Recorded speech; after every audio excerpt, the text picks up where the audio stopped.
Friends, ಎಲ್ಲರಿಗೂ ನಮಸ್ತೆ. ನಾನು ರಮ್ಯಾ, ಲಕ್ಕಿ ರಮ್ಯಾ ಲಾಗ್ಸ್ಗೆ ಎಲ್ಲರಿಗೂ ಸ್ವಾಗತ. ಇವತ್ತಿನ ರೆಸಿಪಿ ಪಾಲಕ್ ಸೊಪ್ಪಿನಿಂದ ವೆಜ್ ಕೈಮಾ ಸಾಂಬಾರ್ ಹೇಗೆ ಮಾಡೋದು ಅಂತ ತೋರಿಸ್ತಾ ಇದ್ದೀನಿ ಈ ವಿಡಿಯೋದಲ್ಲಿ.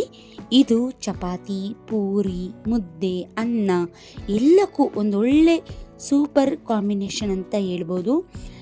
ಇದೊಂದು ವೆಜ್ ಕೈಮಾ ಅಂದರೆ ಎಲ್ಲರಿಗೂ ಇಷ್ಟವಾಗುವಂಥ ಸೂಪರ್ ರೆಸಿಪಿ. ಇದು ಹೆಲ್ತಿಯಾಗಿ ಬೆಸ್ಟ್ ರೆಸಿಪಿ ಅಂತ ಹೇಳ್ತೀನಿ. ನೋಡಿ, ನೀವು ಟ್ರೈ ಮಾಡಿ ಹೇಗೆ ಬಂತು ಅಂತ ಕಮೆಂಟ್ ಸೆಕ್ಷನಲ್ಲಿ ಕಮೆಂಟ್ ಮಾಡಿ. ಮತ್ತು ಈ ವಿಡಿಯೋ ಇಷ್ಟ ಆದರೆ ಲೈಕ್ ಕೊಡೋದನ್ನ ಮರಿಬೇಡಿ. ನನ್ನ ಚಾನಲ್ಗೆ ಯಾರೆಲ್ಲ ಸಬ್ಸ್ಕ್ರೈಬರ್ ಆಗಿಲ್ಲ ಪ್ಲೀಸ್ ಸಬ್ಸ್ಕ್ರೈಬ್ ಆಗಿ, ಪಕ್ಕದಲ್ಲಿರುವ ಬೆಲ್ ಐಕನ್ನ ಕ್ಲಿಕ್ ಮಾಡಿ. ನೀವು ಕೊಡೋಂಥ ಲೈಕು ಕಮೆಂಟು ನಮಗೆ ಮೋಟಿವೇಟ್ ಇದ್ದಂಗೆ. ಮತ್ತು ಬನ್ನಿ ಮಾಡೋ ವಿಧಾನ ನೋಡೋಣ. ನಾನಿಲ್ಲಿ ಒಂದು ಕಟ್ಟು ಪಾಲಕ್ ಸೊಪ್ಪು ತಗೊಂಡು ಸಣ್ಣಗೆ ಹಚ್ಚಿಟ್ಟು ಅದಕ್ಕೆ ಸ್ವಲ್ಪ ಉಪ್ಪು ಸೇರಿಸಿ ಚೆನ್ನಾಗಿ ಮಿಕ್ಸ್ ಮಾಡಿ, ಹಾಗೆಯೇ ಒಂದು ಪ್ಲೇಟ್ ಕ್ಲೋಸ್ ಮಾಡಿ ಒಂದು 10 ನಿಮಿಷ ಕಾಲ ಹಾಗೆ ಬಿಡ್ತೀನಿ. ಈಗ 2ರಿಂದ 3 ಟೊಮೊಟೊನ ಪ್ಯೂರಿ ಮಾಡಿಕೊಂಡು ನುಣ್ಣಗೆ ಪೇಸ್ಟ್ ಮಾಡ್ಕೋಬೇಕು. ಈಗ ಮಸಾಲೆಗೆ ರೆಡಿ ಮಾಡ್ಕೊಳ್ಳೋಣ. ಹಸಿಮೆಣ್ಸಿಕಾಯಿ, ಶುಂಠಿ, ಬೆಳ್ಳುಳ್ಳಿ, ಒಂದು ತುಂಡು ಚಕ್ಕೆ, ಲವಂಗ, ಒಂದು ಏಲಕ್ಕಿ, ಕಾಯಿ ತುರಿ, ಒಂದು 3ರಿಂದ 4 ಈರುಳ್ಳಿ, ಕೊತ್ತಂಬರಿ ಸೊಪ್ಪು ಹಾಕಿ ನೀರು ಹಾಕ್ತೆ ತರಿಯಾಗಿ ರುಬ್ಕೋಬೇಕು. ಈಗ ಸೊಪ್ಪೊಂದು ಕಡೆ ನೀರೊಂದು ಕಡೆ ಬಿಟ್ಕೊಂಡಿದೆ. ಈಗ ಒಂದು ಬೌಲಿಗೆ ನೀರೆಲ್ಲ ಸೊಪ್ಪಿಗೆ 1/4 ಸ್ಪೂನ್ ಅರಿಶಿನ, 1 ಸ್ಪೂನ್ ಧನಿಯಾ ಪುಡಿ, 1/2 ಸ್ಪೂನ್ ಅಚ್ಚಕಾರದ ಪುಡಿ, ಮತ್ತು ಒಂದು ಅರ್ಧ ಸ್ಪೂನು ಗರಂ ಮಸಾಲ, ಹಾಗೆ ರುಬ್ಬಿಟ್ಕೊಂಡಂಥ ಮಸಾಲೆ 1 ಟೇಬಲ್ ಸ್ಪೂನು, ಮತ್ತು ರುಚಿಗೆ ತಕ್ಕಷ್ಟು ಉಪ್ಪು ಹಾಕ್ಕೊಂಡು ಫಸ್ಟು ಮೊದಲೇ ಮಿಕ್ಸ್ ಮಾಡ್ಕೊಳ್ಳಿ. ಆಮೇಲೆ ಒಂದು ಬೌಲಲ್ಲಿ ಕಡಲೆ ಹಿಟ್ಟು ತೊಗೊಂಡು ಎಷ್ಟು ಬೇಕೋ ಅಷ್ಟು ಸೇರಿಸ್ಕೊಂತ ಕಡಲೆ ಹಿಟ್ಟನ್ನ ಹೋಗಬೇಕು, ಆದರೆ ನೀರು ಅಪ್ಲೈ ಮಾಡಬಾರ್ದು.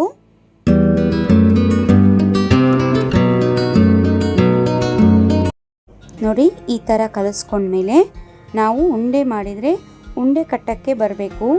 ಆ ಹದದಲ್ಲಿ ಕಲಿಸ್ಕೋಬೇಕು. ಜಾಸ್ತಿ ಕಡಲೆ ಹಿಟ್ಟನ್ನು ಹಾಕ್ಕೋಬಾರ್ದು.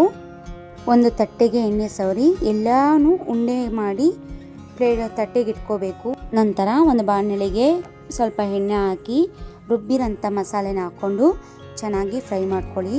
ಏಕೆಂದರೆ ಎಲ್ಲ ಹಸಿದಿ ಹಾಕಿ ರುಬ್ಬಿದ್ದೀವಿ, ಹಾಗಾಗಿ ಚೆನ್ನಾಗಿ ಫ್ರೈ ಮಾಡಿ. ಲಿಟಲ್ ಕ್ಲೋಸ್ ಮಾಡಿ ಒಂದು 5 ನಿಮಿಷ ಚೆನ್ನಾಗಿ ಫ್ರೈ ಮಾಡಿ. ಈಗ ಎಣ್ಣೆ ಬಿಟ್ಕೊಂಡಿದ್ದೆ ನೋಡಿ. ಈಗ ಟೊಮೊಟೊ ಪ್ಯೂರಿ ಹಾಕ್ಕೊಂಡು ಇದು ಕೂಡ 2 ನಿಮಿಷಗಳ ಕಾಲ ಚೆನ್ನಾಗಿ ಫ್ರೈ ಮಾಡ್ಕೋಬೇಕು.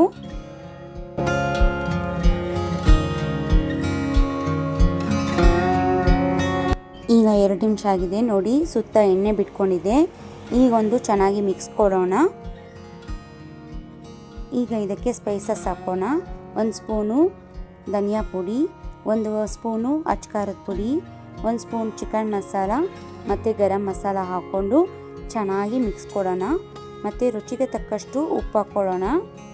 ಹಾಕ್ಕೊಂಡು ಚೆನ್ನಾಗಿ ಮಿಕ್ಸ್ ಕೊಟ್ಟಮೇಲೆ ಲಿಟಲ್ ಕ್ಲೋಸ್ ಮಾಡಿ ಲೋ ಫ್ಲೇಮಲ್ಲಿ ಇಡೋಣ. 1-2 ನಿಮಿಷ ನೋಡಿ, ಎಣ್ಣೆ ಬಿಟ್ಕೊಂಡಿದ್ದೆ.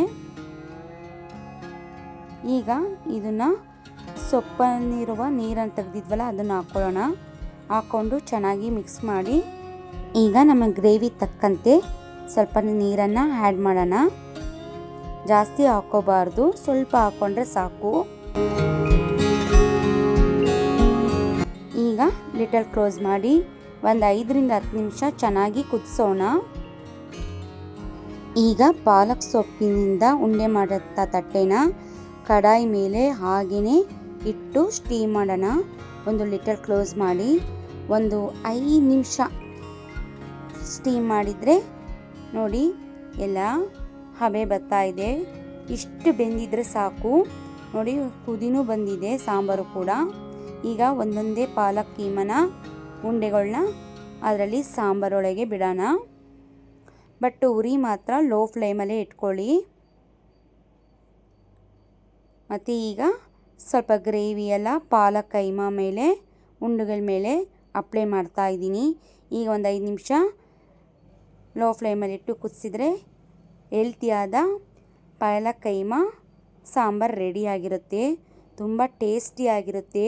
ಇದೊಂದು ಸಲ ನೀವು ನೋಡಿ ಟ್ರೈ ಮಾಡಿ. ಹೇಗೆ ಬಂತು ಅಂತ ಕಮೆಂಟ್ ಸೆಕ್ಷನಲ್ಲಿ ಕಮೆಂಟ್ ಮಾಡೋದನ್ನ ಮರಿಬೇಡಿ. ನೋಡಿದ್ರಲ್ಲ ಫ್ರೆಂಡ್ಸ್, ಇವತ್ತು ಪಾಲಕ್ ಕೈಮಾ ಸಾಂಬಾರು ಹೇಗೆ ಬಂತು ಅಂತ. ಇದೊಂದು ಸಲ ನೀವು ಕೂಡ ಟ್ರೈ ಮಾಡಿ. ಈ ವಿಡಿಯೋ ಇಷ್ಟ ಆದರೆ ಲೈಕ್ ಮಾಡಿ ಆ್ಯಂಡ್ ಫ್ಯಾಮಿಲಿ ಫ್ರೆಂಡ್ಸ್ಗೆ ಶೇರ್ ಮಾಡಿ. ನನ್ನ ಚಾನಲ್ಗೆ ಯಾರ್ಯಾರು ಸಬ್ಸ್ಕ್ರೈಬ್ ಆಗಿಲ್ಲ ಪ್ಲೀಸ್ ಸಬ್ಸ್ಕ್ರೈಬ್ ಆಗಿ. Thank you for watching.